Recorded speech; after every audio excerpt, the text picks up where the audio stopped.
Wine and Crime contains graphic and explicit content which may not be suitable for some listeners. Listener discretion is advised.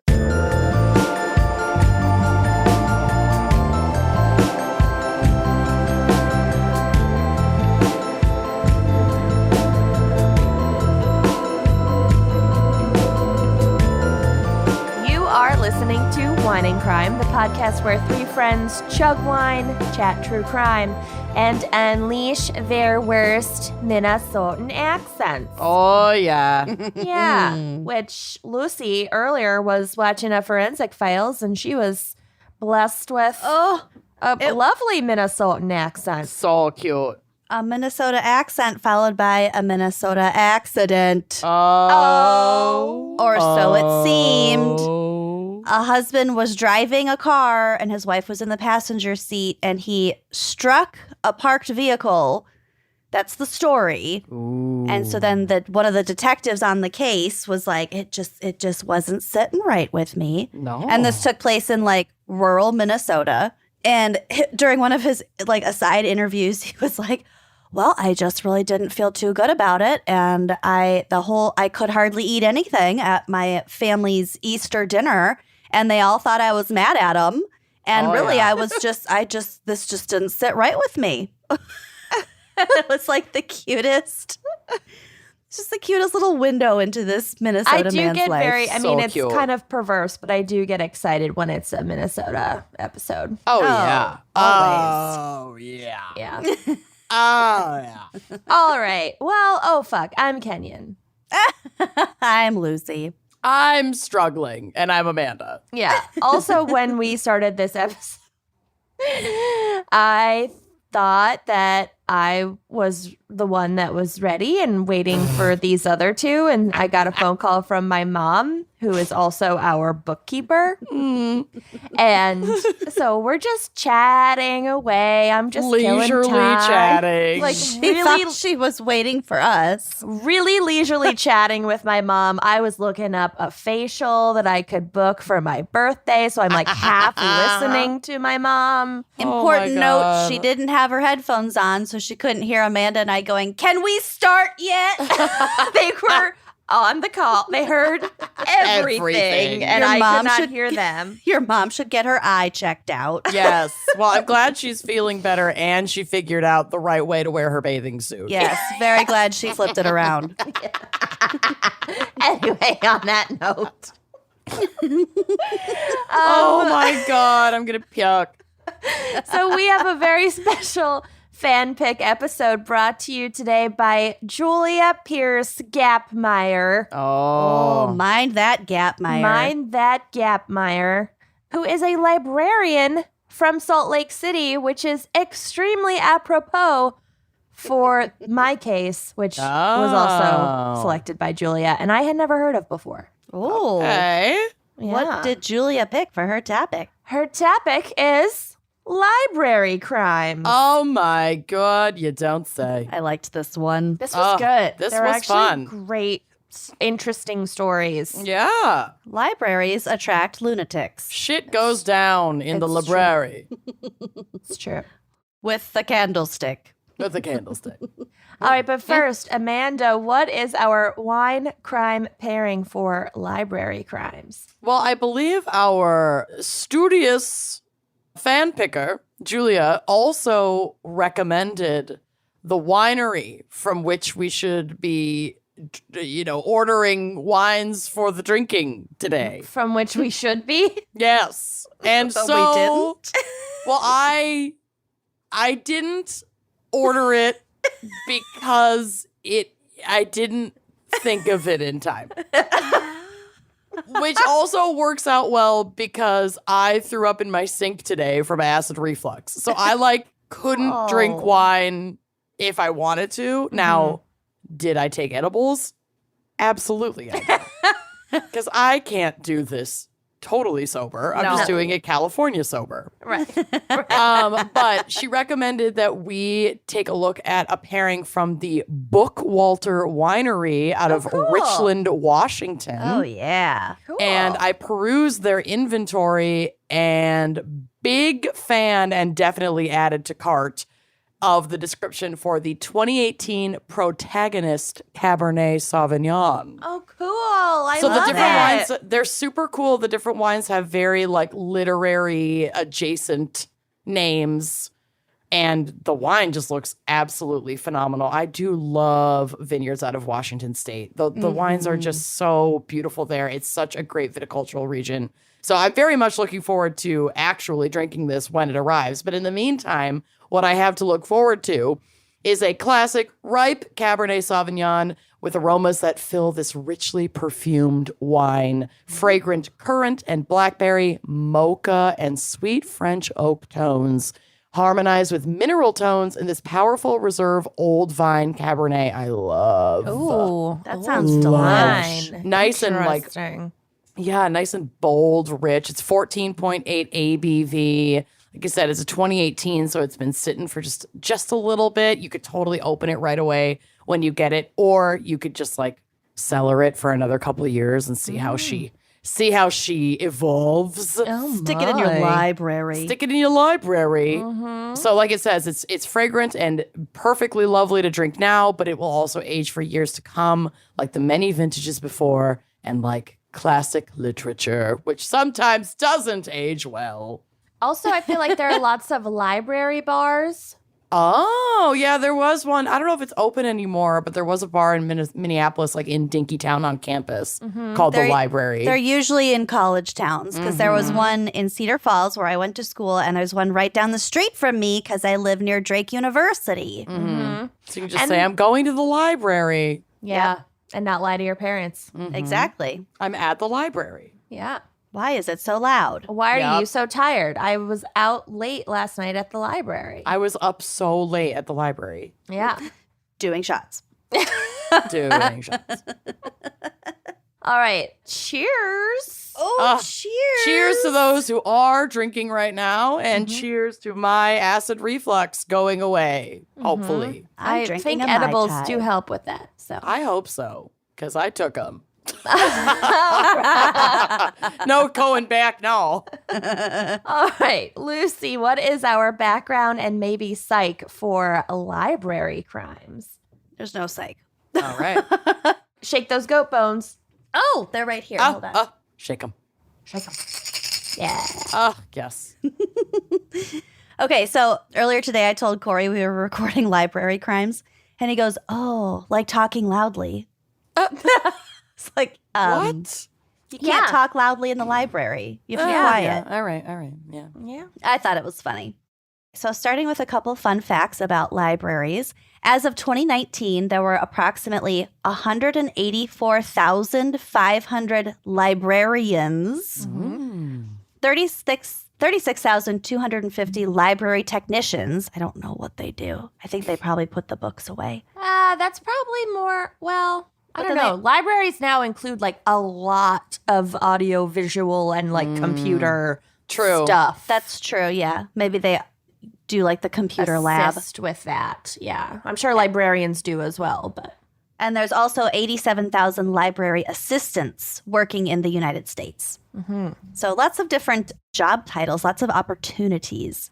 I actually have a friend who has a master's in education, and she is thinking about going back to school to get a degree in library science. Ooh, I have a Because- couple of friends who had that degree. Yeah. Fancy. And my grandmother and her sister were both librarians for a while.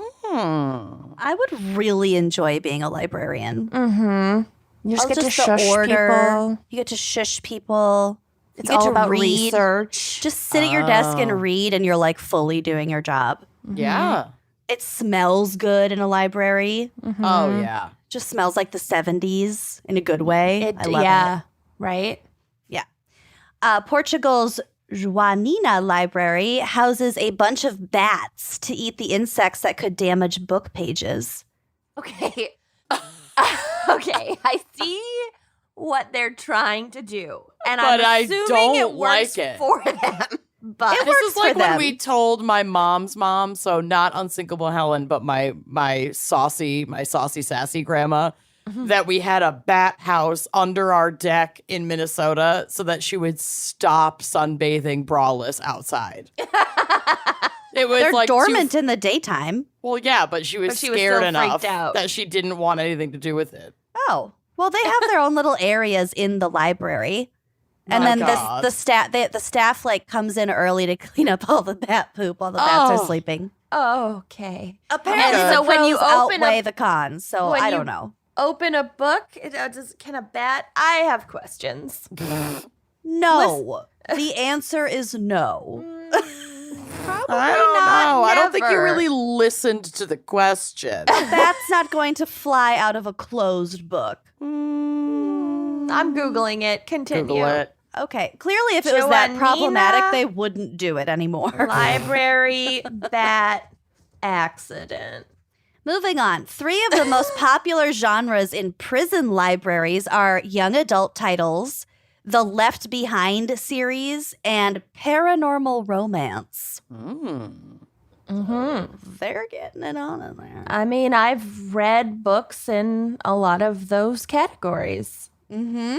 Not Left Behind. Didn't read that. I think they're gaudy. They are. I received one as a gift when I was in like middle school, and I thought it was just like, oh, cool, like The Rapture as in like Armageddon. Yeah, But which it was- would totally it was- appeal to Lucy. Oh yeah. Oh, The yeah. horror Like of it. 15% of the planet just disappears. I'm in. Yeah. Why isn't it more? Team Thanos over Yeah. here. I don't know what that means, but It's from Infinity War. Okay, back Em to would the get it.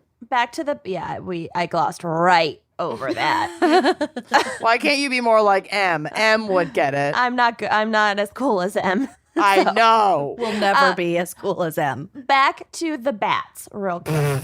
Found an article and talks about how the bats are getting too much attention and the librarians are like upset about it.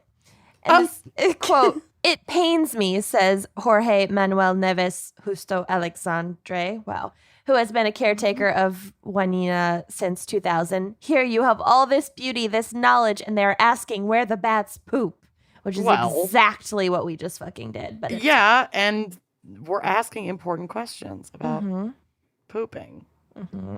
Well, I'm interested in both. Yeah.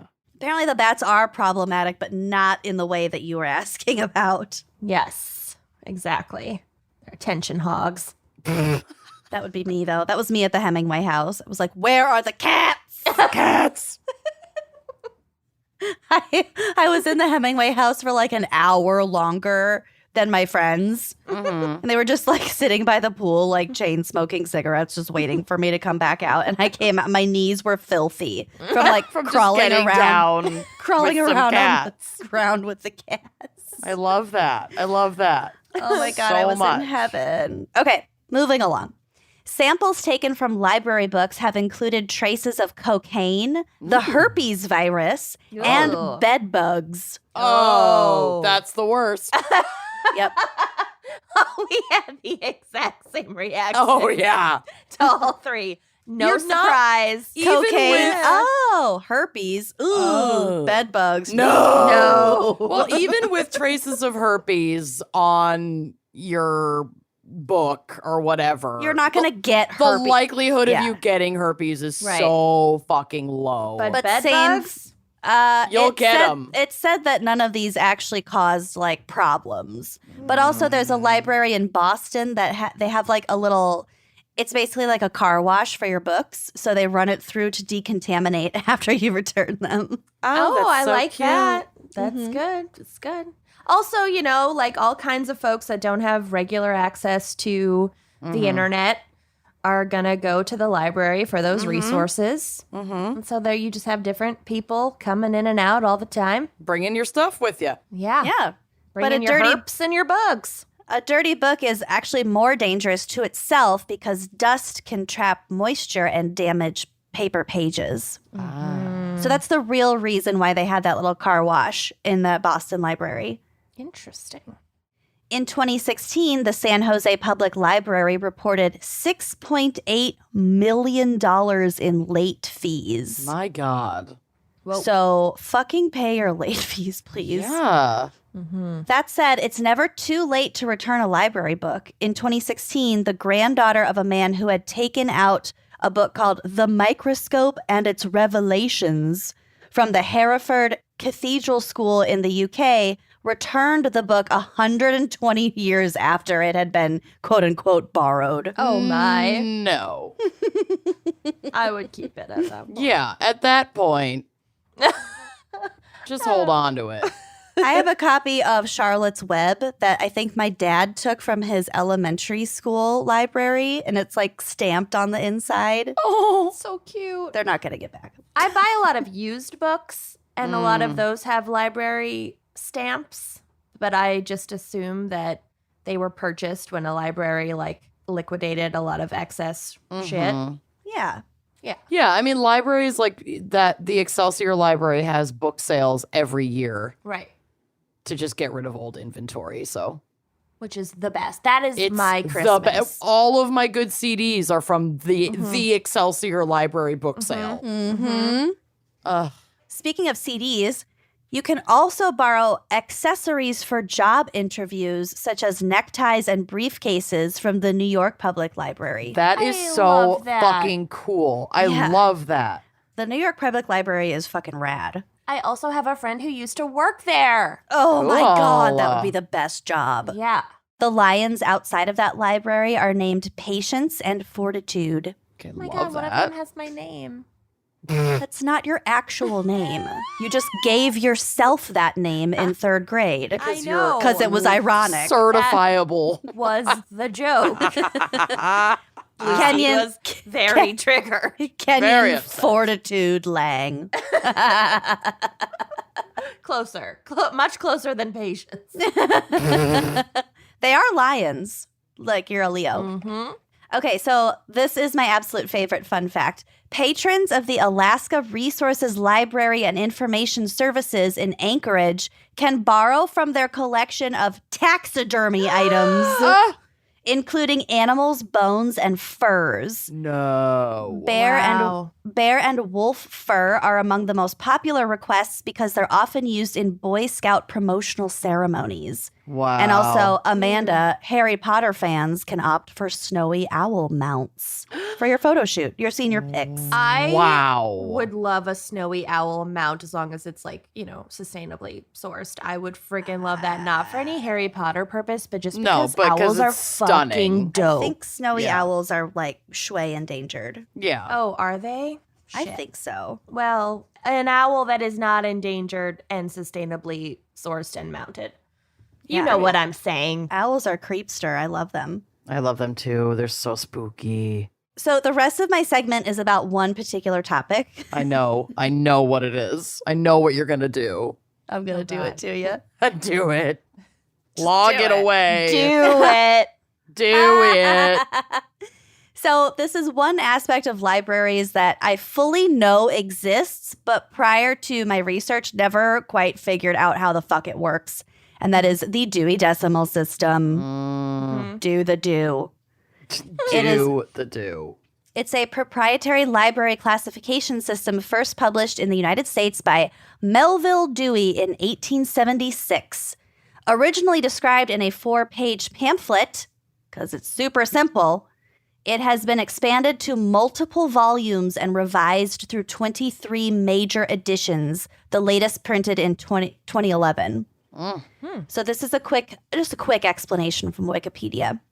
The decimal classification introduced the concepts of relative location and relative index, which allow new books to be added in a library in their appropriate location based on subject. Libraries previously had given books permanent shelf locations that were related to the order of acquisition rather than the topic. So you, as a browser, didn't know where the fuck to go if you were looking at a certain book. Right, Oh, right. wow. That's weird to even think about. The only system we know is the Dewey Decimal System. Right. Yeah. That might have been why librarians and previously monks were so invaluable to They bookkeeping. knew where everything fucking Yeah, was. because who the hell else is going to be able to find that shit? Exactly. Wow, that's Whoa. really interesting. So the classification's notation makes use of the 3-digit numbers for main classes, with fractional decimals allowing expansion for further detail. Numbers are flexible to the degree that they can be expanded in linear fashion to cover special aspects of general subjects. This will make more sense in just a minute. A library assigns a classification number that unambiguously locates a particular volume in a position relative to other books in the library on the basis of subject. The number makes it possible to find any book and to return it to its proper place on the library shelves. The classification system is used in 200,000 libraries in at least 135 countries. Wow. So it's not the only classification system that we use today, but most people are familiar with it, so it's pretty widespread. Interesting. So there's a graphic for this on the drive, which I pretty much only put in there just because it's really pretty. It's like color coded. Okay. Oh. The Dewey System first organizes all books into 10 main subject classes. So 000s is just what they call generalities, whatever the fuck that means. Encyclopedias. Encyclopedias. Numbers that start with 100 are for philosophy and psychology. 200 is religion. 300 is social science. 400 is language. 500 is natural science and mathematics. 600 is technology and applied sciences. 700 is arts. 800 literature. And 900 geography and history. Okay. So with each class, Dewey call numbers continue to get more and more specific. So for example, you have a book about butterflies and that it's labeled 595.789/BRO. So to get the subclass for butterflies, the Dewey number grows like this. So we have 500 for natural sciences. Okay. 590 specifies zoological sciences. Okay. 595 specifies other invertebrates. Then we have 595.7, that's just for insects. 595.78 is for Lepidoptera. And 595.789 is specifically for butterflies. Okay. And because this specific book What if was you written... have a book about butterfly religion? Ooh. Oh my God, I don't have any idea. Books are only Got about you one there. topic, period. Got Done. you there. I would think it'd Smarty be about... pants. I think it'd be under butterflies, Right. really. Right. Anyway, that was a ridiculous question. I can't believe I gave my I'm input so on glad you asked. that. So this specific butterfly book was written by an author whose last name begins with BRO, and thus we have this specific book's Dewey number of 595.789/BRO. There are slightly different systems for fiction, reference, biographies, teacher resources, etc. Books that don't fall under one of those 10 categories. What if Bro wrote multiple books about butterflies? Whoa. Then I think it would go to like Bro Point 2 or whatever. Right. Okay. Then it would 2.0. be in order of Yeah, you can publishing date, probably. you can expand from there, and like I said, there's slightly different systems for different, totally different genres. But that was just the simplest example that I could. Sure. Very It's still not a very interesting. simple example, but you get it. So librarians, do they have like? They must just have like a way to like look that shit up. Well, you're also Yeah. trained in the system too, I think, pretty Right. extensively. But now there's so much that's digitized. Right. Today there are digital databases Yeah. for Right. exactly this. And also probably when a book, but the decimal system is specific to that particular library. No, it's not. It's not. It's the same system, but it would just catalog whatever's like in that library, I would say. Yeah, exactly. So, like, if you had a really small library, you probably don't need a 3-digit Dewey what am I Decimal. or like you might not need the BRO because you might only have one book on butterflies. Right. Got it. So that But that when a book comes into a collection, they assign it a Dewey Decimal number. It's not like when a book is published, it has a Dewey Decimal number. Right. Correct. Yeah. It's just when it comes into that collection, because this system allows for like flexibility and expansion. That's why they're not like stamped on the book. They're on little laminated things that they can change. Exactly. Oh, it's all coming together, you guys. It's making sense. Like the book itself would have, it probably does have a number, like a patent number. It definitely has it would have a SKU if it were like a commercial use book. Right. But there's so many different things like that the Dewey Decimal System, I believe, as far as I understand, is unique to each library. Yeah, it's not for selling the books or buying the books. It's for shelving them. Exactly. Yep. Got it. And so that the books are always put away in the same place. Right. Interesting. I am learning so much. Like we Right? do. It's what we do here. We learn. Well, I'm glad I could teach you a little something. And here's a little something more.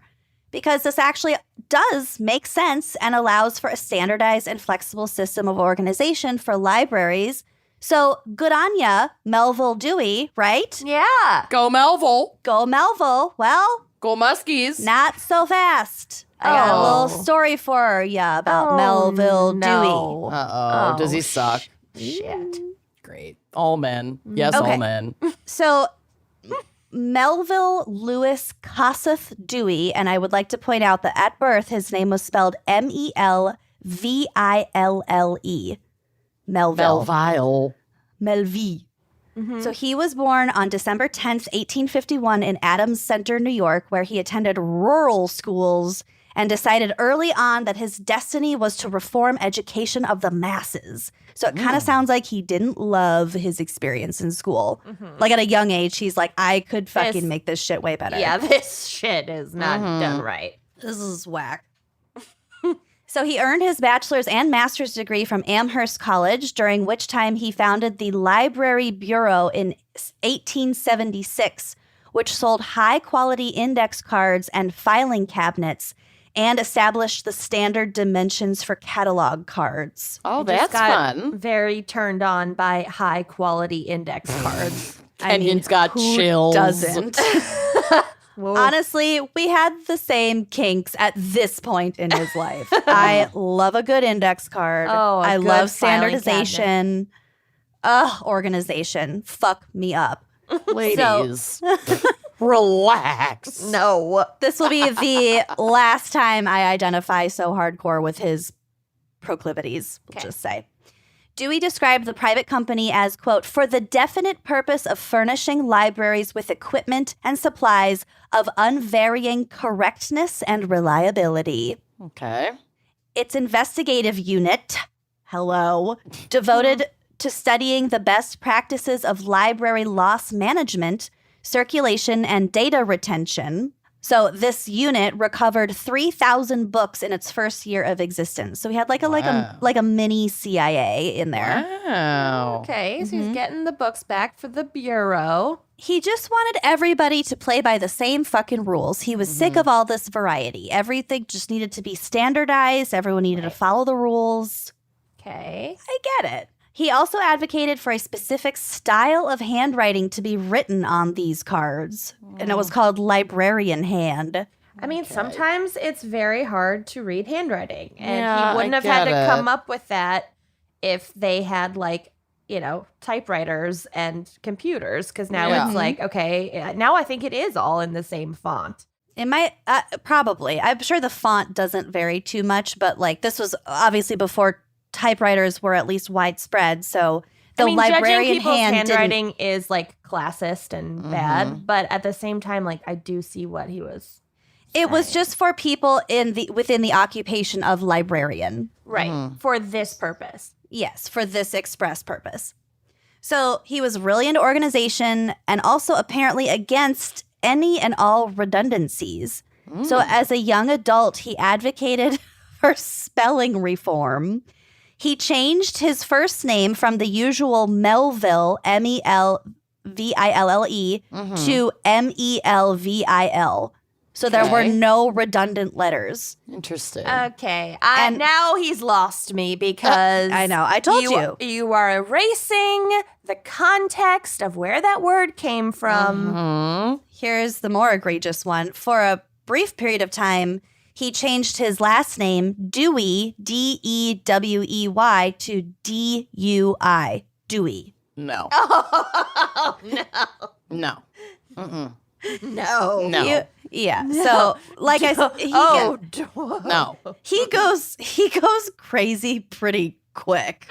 Like I get the index cards, but after that, I'm like, From now on, when we pronounce his name Dewey, I want you to picture it as Dui. Oh, yeah. Dewey. See how that affects your pronunciation. That's a fun game.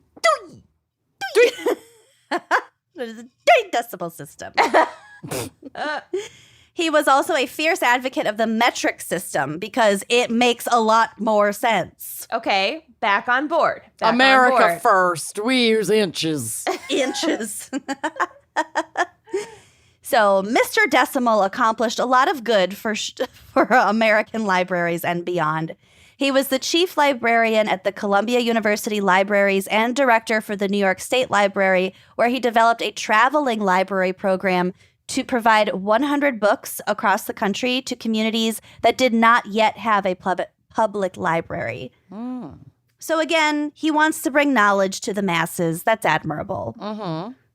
I'm cherry picking his good qualities at this point. Sure. It's what you do. Mm-hmm. He and his wife founded the Lake Placid Club, which is like a recreational sporty resort in the Adirondacks. Mm. And they also helped to arrange the 1930 Winter Olympics. All of Dewey's pioneering activities and accomplishments were not without their fair share of baggage. Mm. According to one biographer, quote, although he did not lack friends, they were becoming a little weary of coming to his defense. So endless a process had it become. It's like, okay, buddy, if everyone fucking hates you, Everyone fucking hated him. maybe relax. Mhm. We can't defend you anymore. So We're done. endless a process it had become. I love That's it. really funny. Yeah, so I'm done talking about all the good shit he did. Here we go. Here's the dirt. Another biography refers to Dewey's, quote, old nemesis, a persistent inability to control himself around women Oh, great. as a chronic cause of trouble on the job. Fucking always. Always. Like, what the hell? Mhm. It's a fucking epidemic of pervy men. I'm Yeah. so over it. Yeah. Yeah. Sorry. Did you see that video on Twitter of that reporter? She's a woman, and she was like the cameraman was like setting up the lighting and the focus and whatever, and these two random dudes came behind her and they were like, "Oh, you a sexy bitch! Like, who let you out of the Yikes. house?" Blah blah blah. What the fuck? And she's like she's Who like on talks like camera. that? Jesus. I don't know. I mean, men. Glow up. glow up. Yeah, men. It was just really fucking gross. Anyway, so for decades, Dewey refused to stop his, quote, unwelcome hugging, unwelcome touching, and certainly unwelcome kissing Ugh. with female subordinates and others, according to biographer Wayne A. Weigand. When Dewey opened his school Unwelcome of... kissing is just assault. Mhm. Yep. Dun, dun, dun. When Dewey opened his school of library economy at Columbia College to women, it was rumored that he asked for their bust size along with their Oh. applications. Okay. Though the rumor turned out to be false, he did require a photograph from each female applicant since, quote, you cannot polish a pumpkin. Holy shit. What? He's the worst. What Dewey year had- was this? This was in the 30s? No, this was like around the turn of the century. He was born in 18... Why you do this to me? Yeah. He was whatever. born in Okay. 1851. Okay. So he like around 1900-ish, Okay. late 1890s, like through the rest of his life. Ugh, this guy's making me want to throw up again. I can't tell if it's my reflux or this man. Probably both. It's probably both. He's Well, one is not exacerbating your helping the other. reflux. He is. Dewey had co-founded the American Library Association, which is a big fucking deal. So, of course, he was invited on a 10-day trip to Alaska for a conference in 1905. At least 4 prominent librarians, assuming female librarians, reported to the ALA officials that he had made unwelcome advances on them during this conference. And so he agreed to a quiet departure in exchange for the ALA not publicly blowing up his shit. Yeah. In exchange for no consequences whatsoever. He assaulted 4 different librarians on a 10-day trip. Yeah, colleague, like He was people busy. that he knew. Yeah, Yep. that's just like a lot of assault and harassment to cram into one 10-day trip. It seems to be every single woman he came he across. ever came in contact with? Yes, Even literally. the pumpkins. Even the pumpkins. Well, I mean, She That tried was, to that was polish. a bad joke. That was joking. I wasn't being serious. well, Obviously. I mean, yes, the pumpkins. In 1929, he settled out of court for $2,100 with a stenographer whom he had apparently kissed and caressed in public. And might I note, he was in his 70s at this time. Well, it doesn't matter the age, but Right. ish. Right. It just, I mean, it's disgusting either way, but for some reason that just Just like a gross, pervy old adds man. to the gall of this disgusting prick. Well, and when you're just being like a pervy old man, it's like, oh, you've been doing this your whole life. Right. You've been getting away with it your whole life. Yeah. Right. Mm-hmm. And also, this 1929 settlement was the only time that anyone like pressed legal charges against him for this shit. Great. Wow. Everything else was just either, Slap on the wrist. brush leave under the rug. quietly. Mm-hmm. Yeah, we won't make a big deal out of it if you just fucking go. There were a couple of occasions where like different press outlets did report on it and did try to make a big deal out of it, but everybody knew him as such like the library guy that he just kind of, there really were almost no ramifications for this guy. Wow. Sounds And very this familiar. might be, this is the worst part of this particular section because there's another section, don't worry.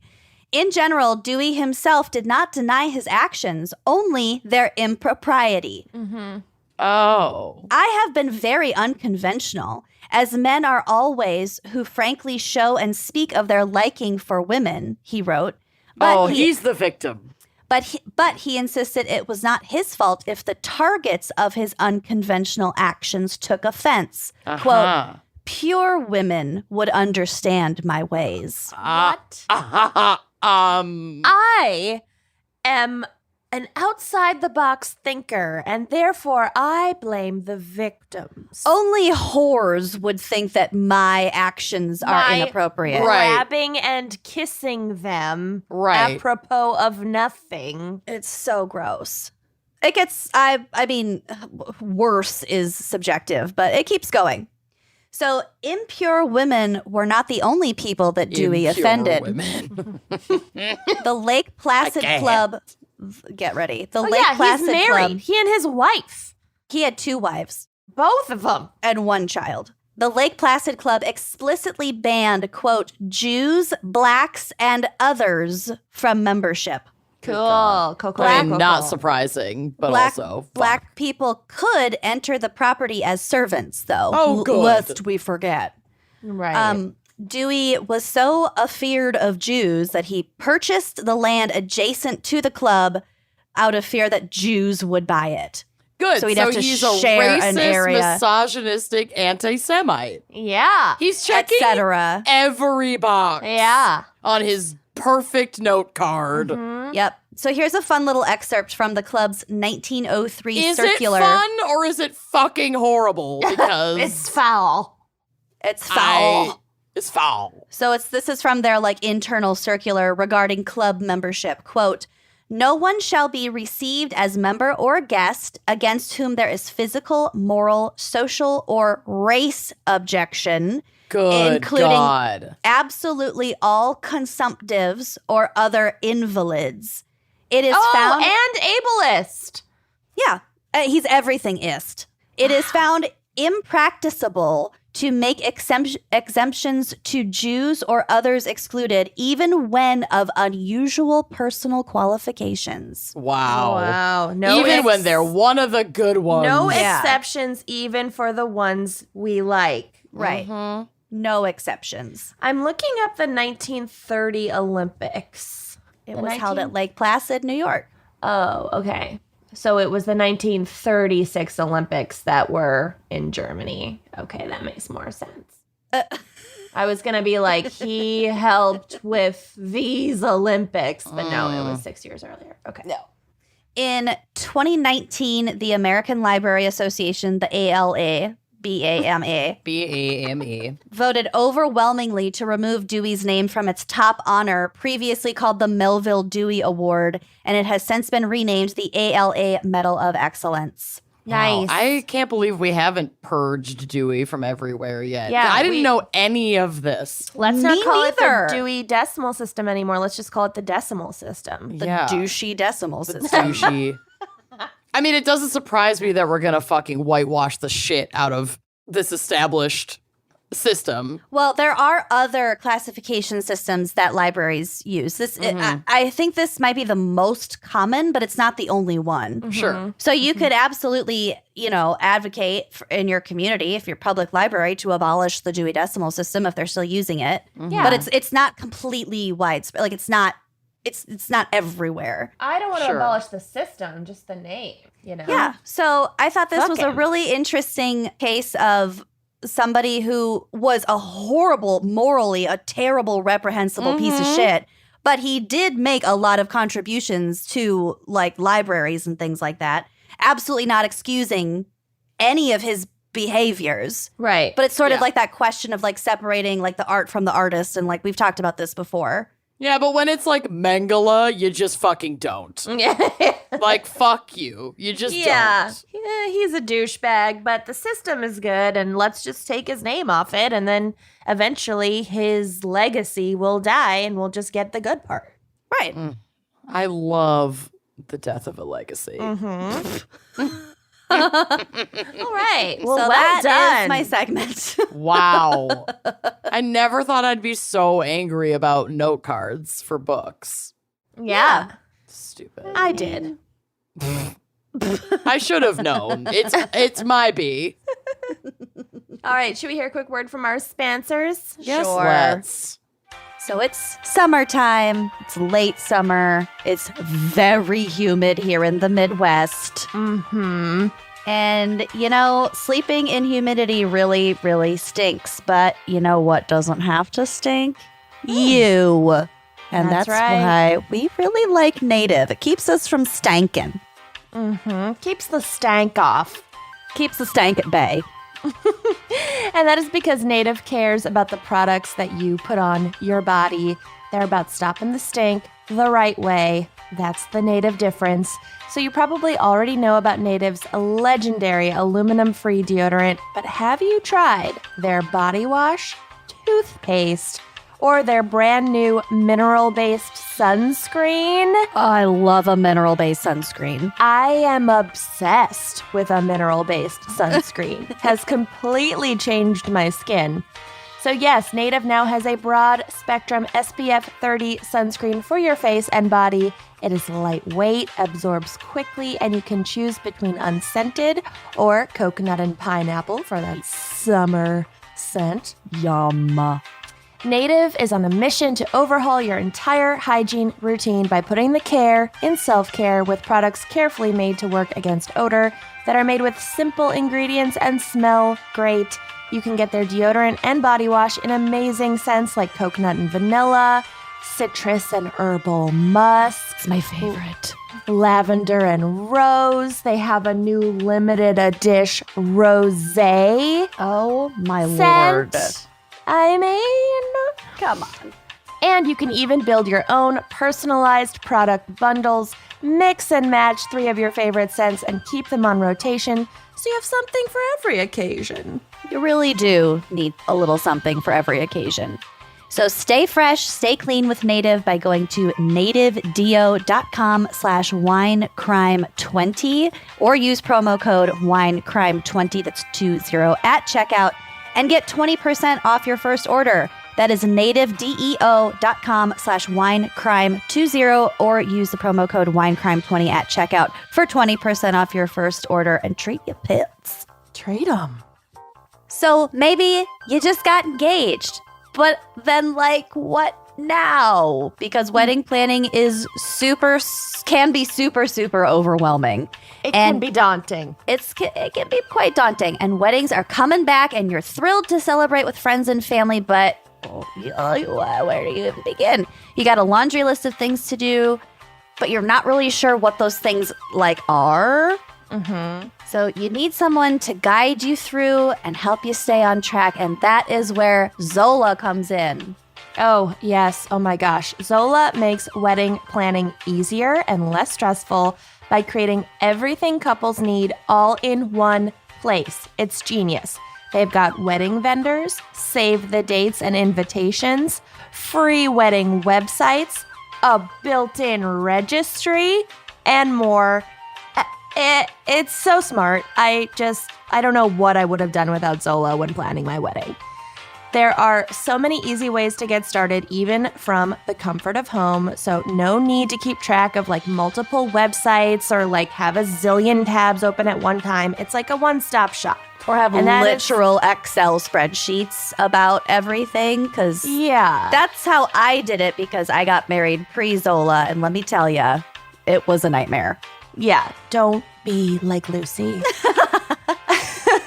So over 1 million couples are already obsessed with Zola, and it's obvious. It's for a lot of reasons. The planning is convenient and kind of fun. It's actually like a blast because you can make your wedding website look really cute, and you can like pick stuff out on your registry, and you're not limited because their registry has so many different options. You can really plan your whole wedding right from your couch online or in Zola's 5-star app and save a ton of time by using tools that all work together in perfect harmony. And you know what? Weddings are expensive enough, so planning shouldn't be. All of Zola's tools are completely free to use, plus free guest addressing and free shipping and returns every day. Zola has your back, so if you're having a virtual event, you can stream it on your Zola website for free. That is You so can- smart. I love that. They've thought of everything. You can get free personalized paper samples to try Zola out before you buy your save the dates or invitations. Just go to Zola. Just do it. Yeah, do yourself a favor and see what all those 5-star reviews are all about. Go to zola.com/gals today and use promo code SAVE50, that's SAVE50, to get 50% off your Save the Dates. For peace of mind, you'll receive free Change the Dates with your purchase. One more time, that is Zola, ZOLA.com/GALS, promo code SAVE50, and treat your wedding planning. Trade it. Are we ready to hate someone as Else? much as Melville Dewey? Sure. Maybe Why not not? even as much as. It's your call. Okay. All right. On March 5th, 1994, a 29-year-old veteran, and normally God bless the vitamins, but not this one. You know, there are assholes everywhere. Right. There are plenty of assholes in the Army. And plenty outside. Mm-hmm.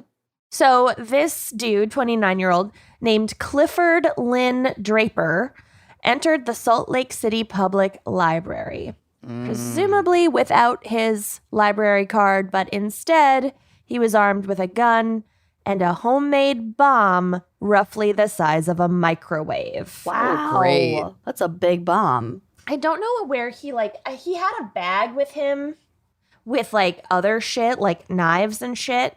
So I'm assuming it was in the bag because a microwave is not small. No. No, especially in the early 90s. Yeah. He proceeded to take 18 people, including briefly 8 Tibetan monks, and we will get to it. The fuck? Yep. Hostage for over 5 hours. Wow. Jesus. Clifford was originally from Jackson County, Arkansas, but had served in the military and also spent some time living in California, where he had a criminal record that included multiple weapons and burglary charges. So he's done some shit. Okay. Pretty sure he was honorable. I don't think he was dishonorably discharged, but I don't know for a fact. Okay. Didn't see the honor level of his discharge from the Army. Sure. Probably if it was, what's it called? A bad discharge. Yeah. It would have been noted, would have don't you known. think? Yeah, probably. So at the time of this incident in 1994, Draper was working as a bell ringer for the Salvation Army and living in a residential hotel in downtown Salt Lake City. So kind of like a not as tough version of like the Cecil Hotel. The Cecil, yeah. Yeah. Extended stay Marriott. Right. Pay by the week hotel. Okay. And actually, this all wasn't going great either. So he'd already been relocated several times at his Salvation Army job. Quote, after store personnel complained of his bizarre behavior. So Draper's neighbors at the residential hotel described him as a, quote, peculiar loner.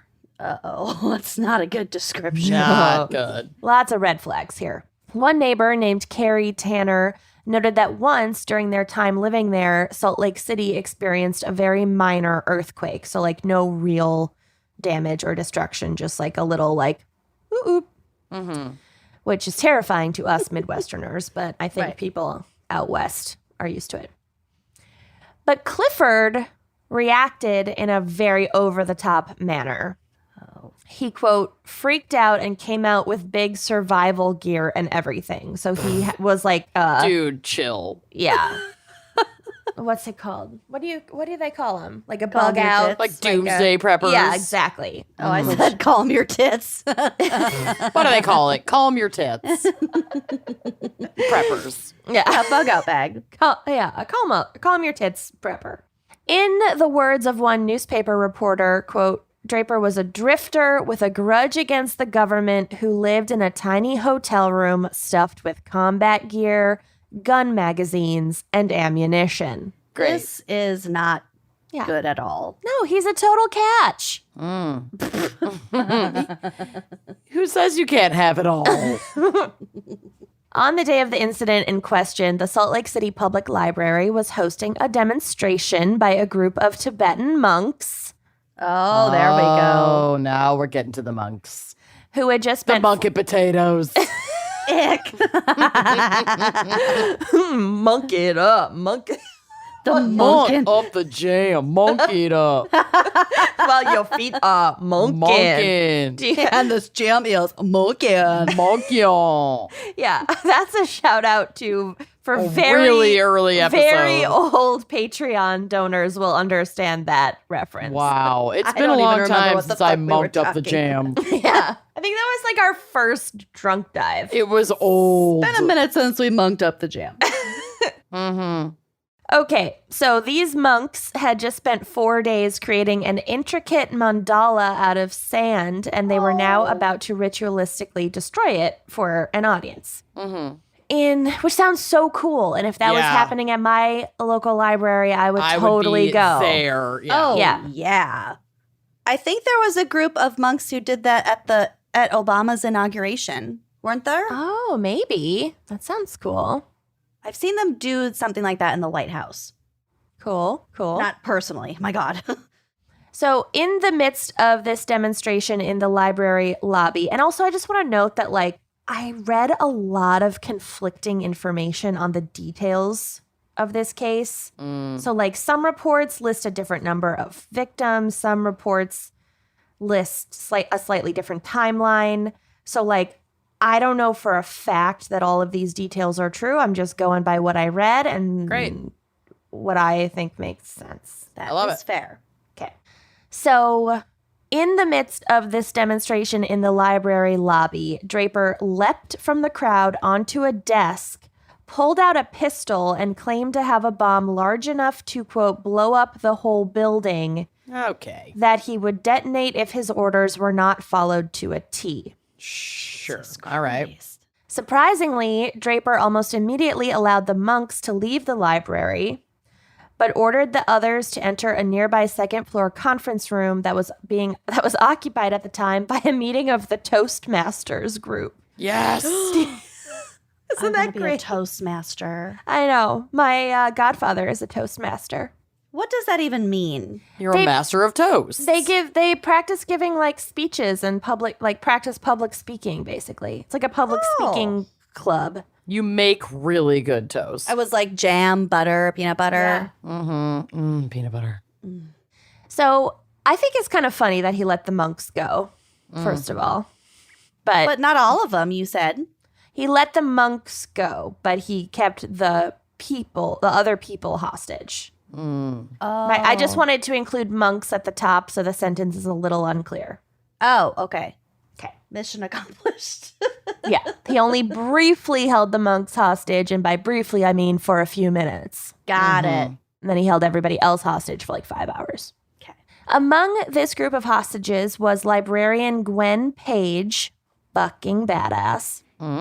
6 other civilians, including one diabetic woman, Yes. Gotta. Sue Allison. We know which one Amanda's identifying as. Yeah. Okay, Sue. I see you. I see Sue. I see, Sue. And Sue was without her insulin supplies, and just from like the sheer fucking shock of it all, she started to go into diabetic shock. Ooh. She survived, but it's fucking scary. And it also reminds me of the acclaimed film Panic Room. Oh, yeah. So good. Oh, yeah. Shout out Case 2. Also included among the hostages was a Salt Lake County Sheriff's lieutenant named Lloyd Prescott. Ooh. Who was just Lloyd. there because he liked sand mandalas. I'm so glad you asked. Oh my God.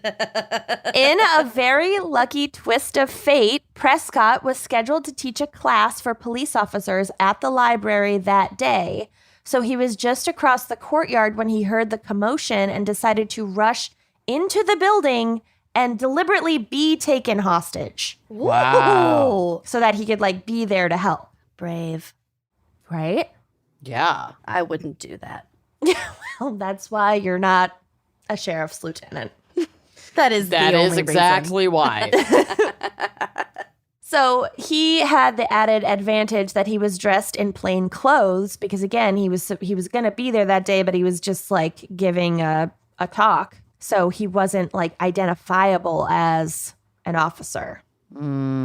One article said he was wearing a sweatsuit. Another said it was a golf shirt, members only jacket, and Docker pants, which frankly I feel is more believable. And egregious. And non-wrinkle. I can.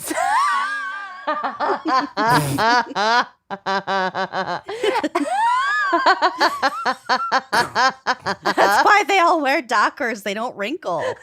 So good. Sure. Yeah. Also, I just It don't is. picture this guy dressing in a sweatsuit to give a talk. Oh, no. Like he was fucking wearing Dockers, and we all know it. So he still, though, had his service revolver concealed on him under his jacket. Okay.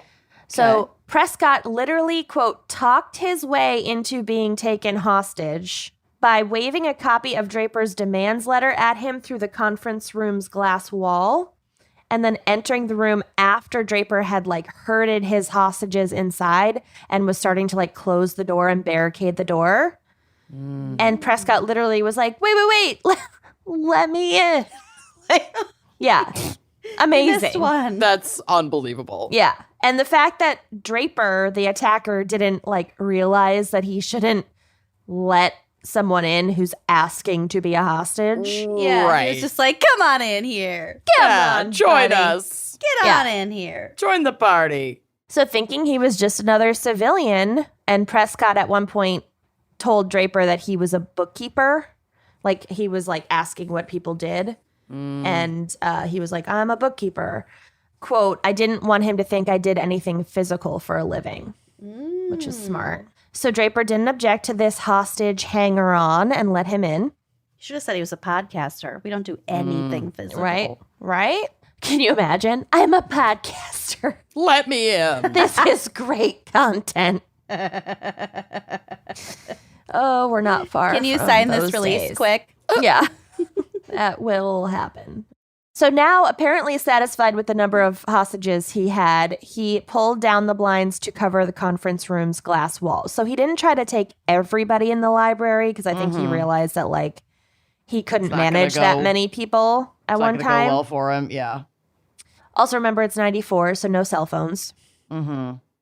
So then he ordered everyone to line up facing the wall and for librarian Gwen Page to count the hostages before they could sit down. He also made them take off their coats, and Lieutenant Prescott had to surreptitiously untuck his shirt while he took off his coat to like continue to conceal his weapon that was on his hip. Then Draper began describing his plans and repeating his demands to the hostages.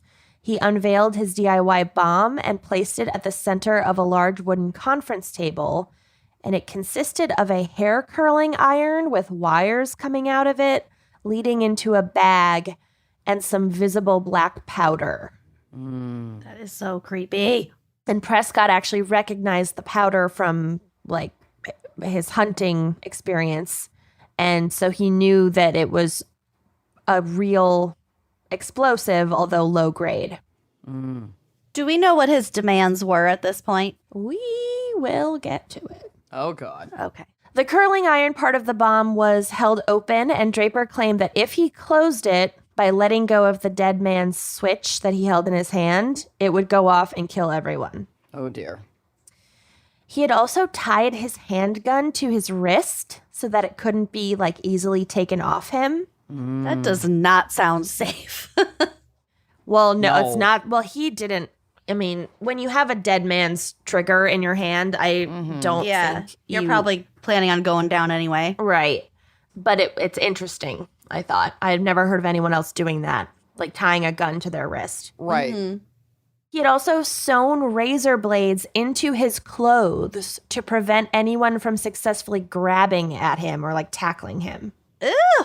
He planned ahead. Yeah. Really thought of everything. So Draper announced to the hostages that he planned to hold them until he received cash.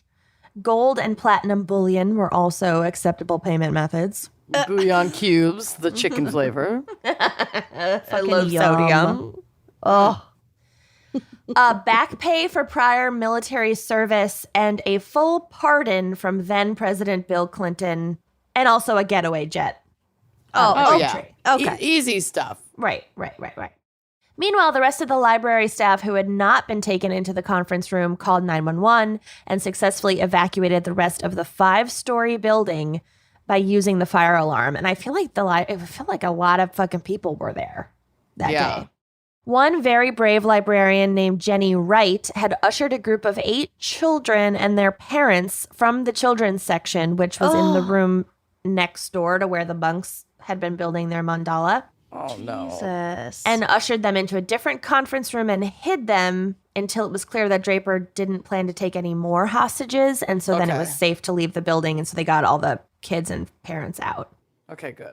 But she like sheltered in place, not knowing if he was going to like Right. shoot up the build. You know, she Yeah. did what she was supposed to do. Several library staff members also risked their own safety in order to stay on site and provide police and SWAT teams with intel like library floor plans.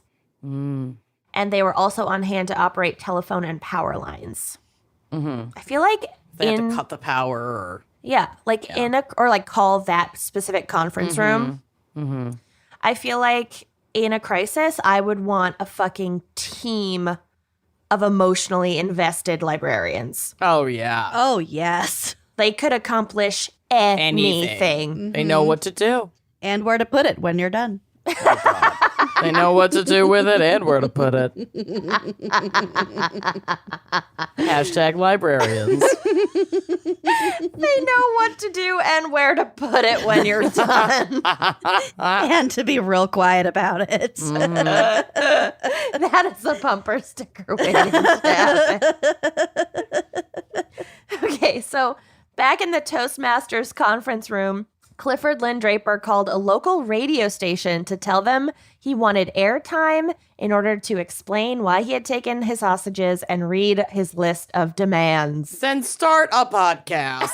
Get in line. Yeah, all you need is like a Blue Yeti mic. Yep. We'll get you set up. You could be recording by the end of the day. Do you have a Mac? Do you have Seriously. GarageBand? Yeah, do you have a Mac? Because we don't know anything about PCs. You need a Mac, a sock, and a Blue Yeti. Yep. You're in business. Oh my God. So the radio station contacted the police, and the police told them to refuse his airtime demand, but to like string him along and keep him talking. Yeah, I mean, you could also lie and just be like, all right, we're putting you on the You're air, on but air. you gotta keep your radio down or we get an echo. Well, yeah, but he might have been able to like test that, you know. And go They don't- ballistic. They don't know if, he had a radio.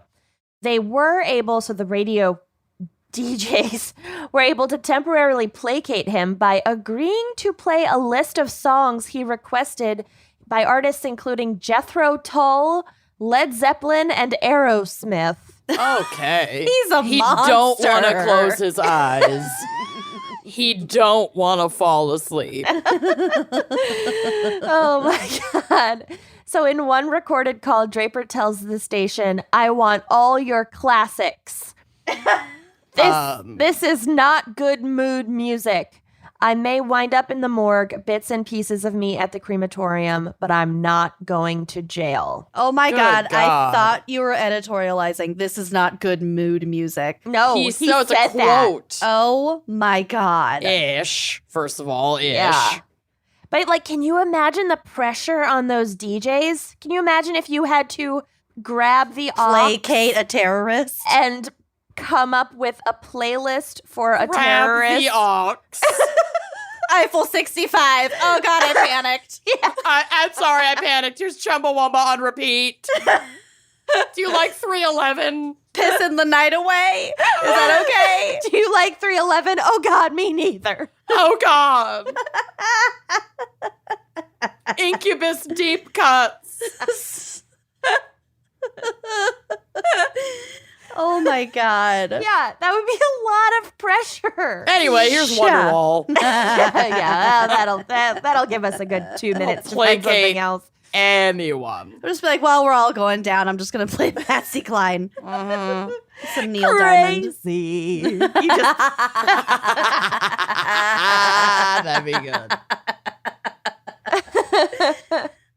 Okay, so while he was forthcoming about his demands to the radio station, he refused all police overtures, completely refusing to speak with any hostage negotiator, claiming that, quote, "this is a military matter." Oh, okay. Okay, sir. It literally is not, but okay, fine. Jesus. Roughly 5 hours went by like this, although at one point Draper did order one of the hostages to put more duct tape on the homemade bomb because he feared that the curling iron would spontaneously close, like if the tape around it wasn't like strong enough, it could just like close, causing it to detonate accidentally. So one of the hostages got to touch and play with this fucking bomb at his orders. You fucking do it. God. The hostages each coped with the situation in different ways. One kept his eyes closed and prayed most of the time. Another cracked jokes. One lady asked if she could read her book. And like he was like, sure. And so she just did. Just zoned the fuck out. Yeah. That'd be me. Amazing. That would absolutely be Lucy. Yeah. Yep. Can I watch Real Housewives on my Can I iPad? just like go grab some Goosebumps? Yeah. I'll be in the kids section. The YA. Do you care if I play Best Fiends? I'm playing Best Fiends right now. So when Draper became frustrated that no U.S. military higher-ups, no fucking 4-star generals, were willing to speak with him, let alone the president, he told librarian Gwen Page to cut a cord into different lengths and have them draw straws to decide who he would shoot first. No. That's not okay. Yep. When Gwen asked Draper where a knife was to cut the cord into the different lengths, He glanced down at his bag for a fraction of a second. It was at this point that Lieutenant Prescott decided to act. He had made the calculation that if the hostages were able to dive under the heavy wooden conference table, they would hopefully be shielded from the impact of the bomb if it went off, because it was a heavy table. Yeah. I mean, it's a And risk. a huge fucking bomb the size of a goddamn microwave. Yeah, it's a risk, but like, what else did he have? You know, like Right. he's gonna Right. start fucking shooting people one by one. Like, you have to do something. So Prescott recalled, quote, "It was my window of opportunity. I stood up and as loud as I could yelled, 'Sheriff's office hit the floor.'" Good Ooh. God. The Simultaneously, lady reading is like, shh. I have like 3 more paragraphs. Keep it down. Simultaneously, he pulled out his hidden gun and shot Draper 5 times before the other man could even get a round off. Nice. I'm glad that, like, the one not useless cop made himself available in this situation. Yeah. When you said he could even get a round off, I pictured him just doing a Doing cartwheel. gymnastics. Couldn't even get a round off. He Couldn't did not, even land a round couldn't off. even stick the landing. Simone Biles could have done it. I'm just Oh saying. my God, in her sleep. Ugh.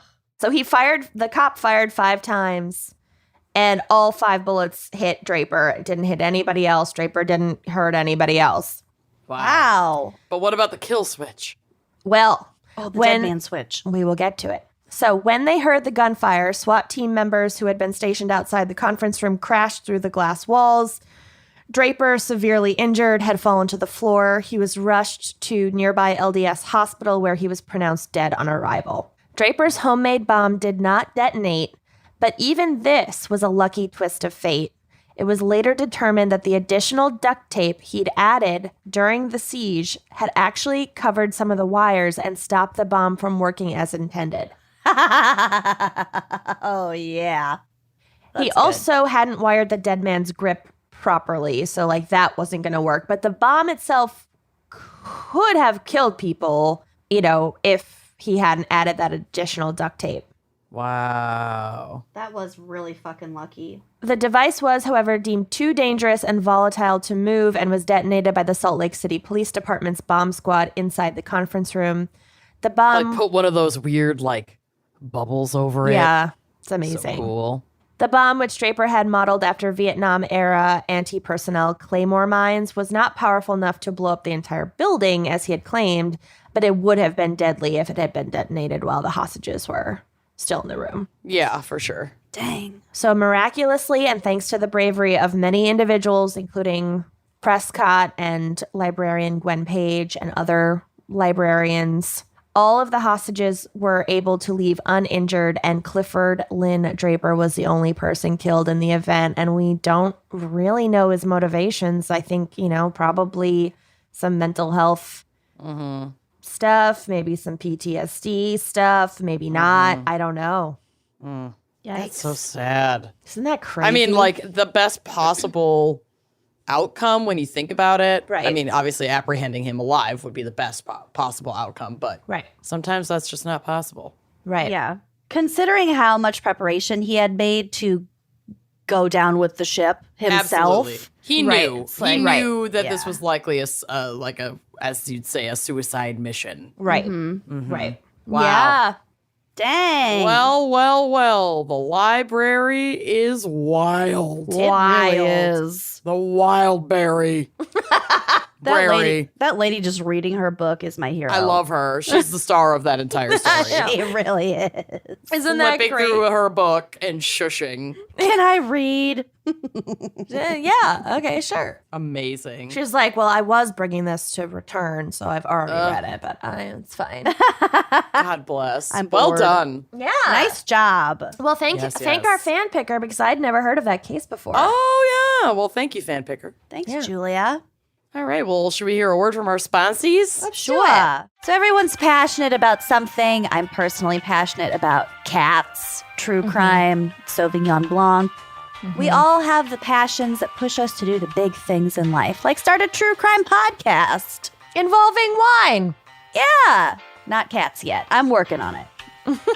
And you know what? We sell our wares online, and that can be maybe we're not so passionate about the logistics behind e-commerce because logistics and order management might not be what you have a deep burning love for. And that is why there is ShipStation. ShipStation has changed my life for the better. ShipStation makes it easy to manage your orders and to get your products out the door so you can get back to doing what you really love, growing your business and petting your cats. ShipStation is the #1 choice of online sellers. You can import orders from any sales channel, ship with any carrier using ShipStation's deeply discounted rates, and automate just about any shipping task. It is no wonder why 100,000 plus online sellers choose ShipStation. It is so great. I've got the app on my phone. If I see an email pop up like, oh, can I have my tracking number for my order? I just zip on over, search for their name, pops up, copy paste that tracking number. I can do it from anywhere, riding in the car, petting my cat, whatever. So no matter how you sell, whether it's Shopify, Etsy, Wine and Crime Podcast at BigCartel.com, ShipStation funnels all your orders into one simple interface that you can manage from anywhere, from your cell phone, from the bathtub, who knows, from the toilet, I don't know. You'll even get access to amazing discounts with major carriers, including UPS, FedEx, and USPS. You can easily compare carriers and choose the best solution every single time. With ShipStation, small businesses can now access the same rates usually reserved for Fortune 500 companies, which we are not one of those. But No. ShipStation makes us feel so special, so elite. And they also don't need a contract or a commitment to do so. So ship more in less time for a lot less money. Just use our offer code GALS, GALS, to get a 60-day free trial. That's 2 months free of no hassle, stress-free shipping. Just go to ShipStation.com, click on the microphone at the top of the page, and type in GALS. That's ShipStation.com, enter offer code GALS. Make ship happen. So we have been in this year plus together. Deep sigh. And you deserve comfort that is all yours. If you're going back into society and kind of forgot how, Yeah, me. Brooklinen has a soothing starter kit of loungewear that feels like a security blanket of their ridiculously comfortable bedding. So instead of rolling out of bed wearing your comforter, you can get a new lease on your life of leisure in socially acceptable styles like tees, tanks, and sweats from Brooklinen. Oh my Lord. I have had some of their loungewear for over a year. And so I had it during this horrible past year plus, and it was real nice because I would wear my comforter if given the chance. Brooklinen has been listening to what we all need most, and that is loungewear. And they responded with ultra comfy loungewear at a very fair price. This loungewear has classic cuts and no zippers. Zipper who? Not us. For limitless comfort that you can pull off in real life so you can luxuriate in coziness all day. That is no joke.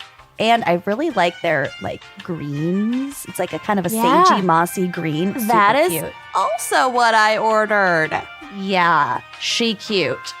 Bonus point, Brooklinen offers bundle deals on loungewear so you can get more comfort for less money. And trust me, once you go look at that, you're gonna want to bundle. And if you're looking for more ways to enhance your comfort, check out Brooklinen's candles. Hello, eye masks. I'm an eye mask girl. Me too. And accessories to properly celebrate your chill, because it needs to be celebrated properly.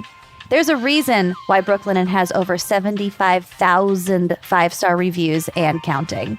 We love Brooklinen. I'm just decked out in Brooklinen all the time. Yeah. Loungewear, sheets, bedding, all of it. Candles, eye masks. So go on, get comfortable, and get it for less at Brooklinen. Go to brooklinen.com and use promo code GALS to get $20 off with a minimum purchase of $100. That's BROOKLINEN.com and enter promo code GALS for $20 off with a minimum purchase of $100. That's brooklinen.com, promo code GALS, and treat your comfort. Trade it. Are we ready for my case? Maybe. I mean, I hope so. It's happening whether you're ready or not. Yeah. God. Also, big thanks to Kenyon for stumbling upon this case and sending it my way during your research. Welcome. Ooh. It's an interesting one. So I'm looking forward to theories. Which Okay. I didn't read that much about it before I was like, oh, Amanda might want this. perfect. So today I'm going to be covering the murder of Betsy Aardsma. Oh. We're going to travel back to the year of our Lord, 1969. Nice. Nice. And the region of our patron saint, Unsinkable Helen, State College, Pennsylvania. Oh. Betsy was a student at Penn State University and came from a privileged middle-class family in Michigan, much like my own father. They were committed to their conservative Christian values. Okay. Betsy rebelled against that a bit because she was a gal after our own hearts. She had a talent for art and poetry. I got some big middle school / early high school Kenyon energy off of this broad. We do not need to go there. And she also took an interest in social causes, much to the dismay of her conservative parents. And graduated from her high school with honors in the hopes of going to school to become a doctor, which is where she loses all Kenyon energy. Yes. Yeah. There is no way to know. No fucking way. What even is blood? Don't answer that. Oh my God. Yeah. No, good question, though. Right? Hippocratic oath. I'm good. I Sounds don't know. This guy hypocritical. was an asshole, so I feel like I'm going to dox No him. loss. I don't know. Here's his medical history. Time of death.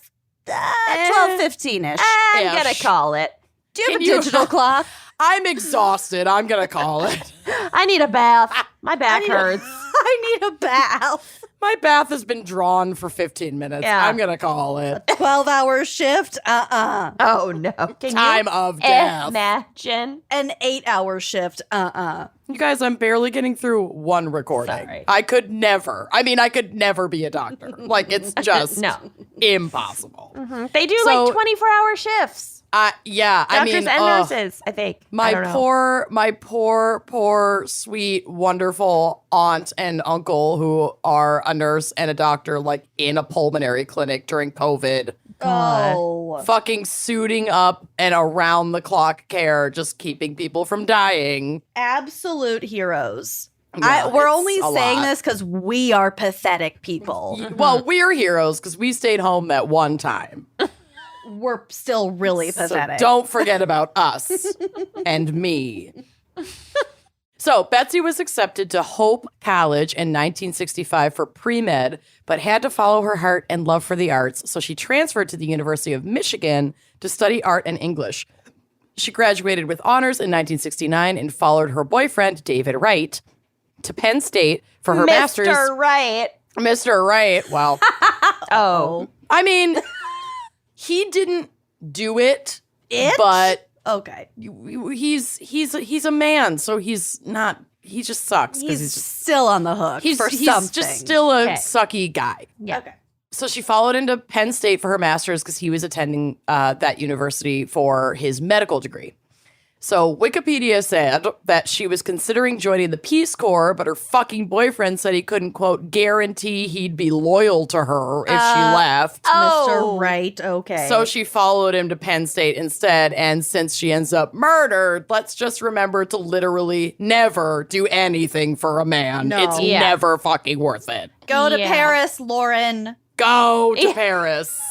Oh, the hills. And they dated Literally for like another every- 2 months. Are you I kidding? know. I know, it's pathetic. 2 Everything I months. need to know, I learned on the hills. I Yes. learned from Elsie. It's true. So things were off to a good start for Betsy. She was an amazing student. She was committed fully to her studying and keeping up with her schoolwork, basically devoted any of her weekends or free time to David, to Mr. Wright. But a few months into the semester, she was noticeably stressed, falling behind in her schoolwork and seeking help from a professor on a research project that she was working on. So at Thanksgiving break, she spent the holiday with David, and on the 27th, he drove her to a bus stop so that she could return to school. Now, it's worth noting, she followed him to Penn State, but he was like on a different campus, and it's a pretty big school. And it's So, a like- long time ago, so she was... Yeah, they Yeah. would take the bus to see each other. I think he had family in Pennsylvania that they did Thanksgiving break for or with, and then they like sent each other letters, like correspondence from like campus to campus. So she made it home safely and spent the night in her dorm with her roommate. The next day, on November 28th, she and her roommate headed to the campus library to continue working on the research paper that we talked about earlier. Her roommate walked with her toward the library, but didn't actually need to go to the library. So they went their separate ways and said that they would meet up again later that evening to go see a movie. And some reports say that they were going to go see Take the Money and Run. Good for them. I love that movie. I mean, Problematic, but we're not really allowed to anymore, but at the time, we didn't know. I don't Well, know what that movie is. it's It's a Woody Woody Allen. Allen movie. And it's very funny. It's real. I He watched plays it. cello in a marching band. It's very funny. He tries Oh, to I've rob a seen that.